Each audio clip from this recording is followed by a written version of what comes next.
Hello, my lovely friends. It's me, and it's time for a tale, a story, a part 4. I've actually been excited for this one. This is from Reddit user A Random Teacher, who I think I found out recently, if my memory serves correctly, and it might or might not, you know, it is me, is listening to these. So also, hey, how's it going, man? This is part 4, My Journey to Reform a Neckbeard, part 4. Family Ties. Let's go.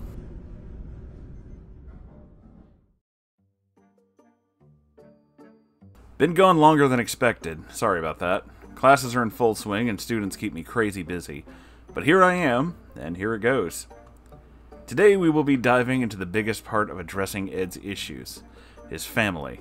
I dread where this is going to go because certain things in past parts kind of made me leery about the family. This is full of ups and downs, so please bear with me. This begins in the summer of 2019. Since Ed and I were from the same hometown, we spent a lot of time together. Ed had not seen his parents in almost a year, and let me remind you, they were not okay with his being gay in the slightest. Yeah, that's the part I remember. This is gonna get ugly, isn't it? But me, knowing you eventually have to face your fears, I knew he would eventually have to see his parents face to face. So, as it's better to rip off the bandage, we drove to his old house to confront the family. When we finally pull up to his house, it's small, dingy, and falling apart. One of those houses you would think is abandoned, but are shocked to find out that people actually live there. Oh boy. This was an extremely telling sign that his home life might have been a factor in his beardy behavior. Yeah, a lot of times that stuff is learned. When we enter the den, the front of his house looks like his room before we basically threw the entire room away. Trash, boxes, cat shit and piss everywhere, everything else you can imagine. A smell 3 times worse than Ed's room, and cats running everywhere. This family had like 20 cats. I'm not shitting you. Literally around 20 cats. That's animal hoarding, yeah. And then we hear a voice shout, "Son, is that you?" And from out of the corner comes Ed's father. His dad is a semi-normal looking man, your typical middle-aged American, slightly overweight, but not a bad-looking guy. He also liked nerdy things and would geek out and play Magic with his son. This was learned later. But then we hear a shrill voice shout, "James, is that Ed?" James says back, "Yeah, he just came home for a visit after a year." Then from around the corner waddles an extremely overweight woman in her early 40s. We shall call her Jabba because, well, you can already guess why. Did I ever mention that I like the way you have with words? "Hello, son. It's been a while. How are you?" Ed not looking her in the eye. I'm fine, Ma." "Oh, son, you look amazing. How'd you lose so much weight?" This is my friend Teach. He's been helping me through college. Honestly, he's the reason I'm the person I am today." "So he's the one who made you a..." Oh my god, it's that kind of story, is it? Well, she just seems fucking charming. What the... Ed cut me off and pushed me back. We already went over this. You can't become gay. You either are or you aren't." "That's bullshit. I told you straighten yourself out so you don't burn in hell. But if you insist on living this sinful life, then Oh my god. Oh. I'm gonna go the fuck off, you guys. "Hey, so why don't we all just eat something and calm down? I'm sure you're both starving after being out all day." Yeah, I guess I could eat. I made the chicken tenders." Not shitting you, that's what she said. I bet she knows where all the honey mustard is too, huh? So that encounter ends, and Ed looks at me and says, "Don't say anything bad, you'll just make her angry." But I had an extremely hard time staying silent while this land whale insulted my friend and told him he was going to hell for being gay. Throughout the next hour, there was something interesting I noticed. Ed and his father caught up, played some Magic together. There was no insults, no slurs, not even so much as a wince being thrown at him when Ed told him about his love life. It was just a father and son spending some quality time together, playing some card games, and catching up. But then Jabba calls James into the kitchen and starts screaming at him about "letting the tenders burn" and "wasting time playing stupid games with that oh no son of his." He then struggled to apologize before she threw the pan at him and hit him on the head. It was at this moment when it all clicked. Ed's parents together were not the issue. It was only his mother. She was a shrill, sad woman whose only goal was to fill everyone's life with misery and sorrow before God finally decided to grace us and remove her from this earth. She hated everything and had somehow manipulated James into giving up his dreams to take care of her. How she managed to do this is beyond me. To this day, it still shocks me how this physically and verbally abusive land whale managed to manipulate anyone into staying with her. My hatred for this woman could go on for pages, and it would still not be enough to sate the rage in my heart that I feel for her. So I'll stop here. Oh well, don't worry, I'm starting to feel it too. So after another couple of hours, some fast food arrives, and we sit around the couch and start eating.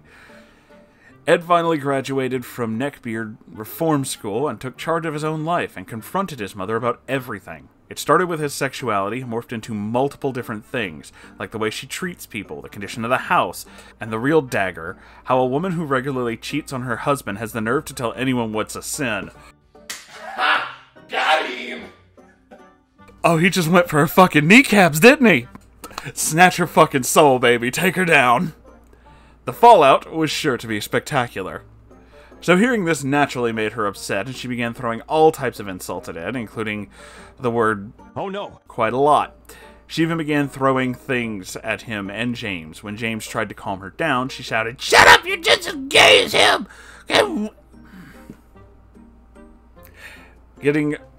I can't say that word on YouTube, but it starts with an R and you know what it is. By your uncle, what kind of man are you? This fucking bitch. Oh, I'm gonna go the fuck off. Yep, I'm feeling it now. James just started crying at this point, and I had seen enough. What the actual fuck is wrong with you? Who the fuck are you? Are you one of his "oh no" friends? You say one more word and I swear I will shove my foot up your ass. Do it. How dare you talk that way to me? James, get him out of here! James just stays at the table. Useless fucking man! She starts throwing things at me until I leave. Ed follows me out to her shouting, "Don't come back until you change your sinful ways, you dirty..." "oh no." And at this, Ed finally breaks down. So I take him to my grandmother's house to get some rest. When we get there, my grandmother has a little talk with Ed. It turns out she knows his grandmother and is honestly friendly with her. I think they went to the same church or something, so she called her over to talk to Ed. The conversation when she got there was something I always love to remember. This specific part will always stick to me. So imagine this being said in loving old-school black grandma voice. "Child, if God wanted you to be straight, he would have made you straight. God don't make no mistakes, and he sure as hell don't send no one to hell for sucking dick." That's a fucking fascinating sentence. As long as you live your life for him, you'll always have a path to heaven. And don't you worry about your old nasty mama. I'll talk some sense into her. This finally gave Ed one thing that he was lacking that I could not provide: a family support system. So another month passes, and Ed asked me to talk to his dad with him. When we get to his house, his mom is gone for the day, and his dad wants to get some cleaning done. We start talking about the situation with Jabba, and he just breaks down and tells us everything. How she convinced him to give up his dream to care for her. How she spends his money he got from his father's life insurance, and how he didn't have the courage to leave because she's the best I can do. Oh, honey, no, that is not true. No, nobody deserves to be stuck in a horrible, abusive situation like that. Nobody. You can always find someone. This whole story's gonna break my heart, I swear. Got me angry and then sad. I was steaming at this point. I honestly couldn't believe this woman managed to destroy this man mentally and physically. It took literally slapping him in the face and shaking him to make him realize the truth. But after about 3 weeks, he finally mustered up the courage to leave this woman. When he was moving out, Jabba obviously protested, yelling, "Why are you leaving me?" And how it was all my fault for manipulating her husband into leaving her. I know, the irony. But as much as she tried to protest, I managed to body block. Of course, there were a few blows thrown at me, and she even spit on me, but as a good friend does, I bared it to give my friend and his father a clean escape. Eventually, he packs all his stuff and leaves her, in the pit of a house, to die by her lonesome with all those fucking cats. But as they left, they took with them a single kitten, a run of the litter, a small black and white cat that had to fight to survive. His cat took an instant liking to James, so he'd make sure it gets to stay in the only clean part of the house, and as such, basically became his best friend. So it's no wonder he decided this particular cat would be his and his son's cat when they left. They named it Bolt because it was full of energy, loved to climb and jump all over everything. Bolt, to this day, is still a happy cat full of energy. But now that leaves us with another problem. They had nowhere to go. So they turned to the one place in town they knew, the house of Jabba's parents. They were obviously open to them living with them as they both loved Ed, and the thought of someone in their family would finally leave this small town and make something of himself. So they moved in with them until James managed to save up for an apartment. Naturally, Jabba was pissed that her parents didn't take her side, saying, "How could she side with that bitch of a husband and that fat Oh no. of a son? They don't have any Christian values left." Then Grandma slaps the shit out of her. Good job. For a 60-something-year-old woman, she had some powerful hands, and she said something along the lines of, "How could she be that much of a hypocrite? And she has no room to talk about being a good Christian after sucking every dick in town. Lord." Jabba then stormed out of the house, threw a rock through her parents' window, and got on the bus to head home. She couldn't drive. This is where our story comes to an end. Sorry for taking 3 weeks for me to get to this part, but state testing, along with other obligations, keeps me extremely busy. Also, sorry if this gets hard to read or sounds a little fake, so I tried to cram as much information into this part as I could in order to get through everything without the story getting too long to read. Looking forward to the next video, Moonhorse. Oh my god. How are you just going to call me out like this? I'm glad that you enjoyed them. Next time we'll address how I got them both back into the dating world, and a bit of cosmic justice for Ed. Hopefully the next part will be out before too long, but that's all for me. Until next time, dear readers.